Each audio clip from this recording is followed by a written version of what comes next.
જય હિન્દ કે એમનું ગુજરાતમાં આપનું હાર્દિક સ્વાગત છે।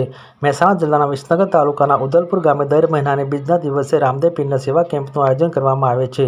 ઉદલપુર ગામના રામદેવ પીરના ભક્તો દ્વારા કુકસ ગામમાં બિરાજતા રામદેવ પીરના દર્શન જતા પગપાળા યાત્રિકો માટે સેવા કેમ્પનું દર મહિનાની સુદ બીજના દિવસે સેવા કેમ્પનું આયોજન કરવામાં આવે છે। આ સેવા કેમ્પના શરૂઆતમાં રામદેવ પીરની આરતી કરી સેવા કેમ્પને ખુલ્લો મૂકવામાં આવે છે। વિશેષ માહિતી રામભાઈ પટેલ, મહેસાણાથી।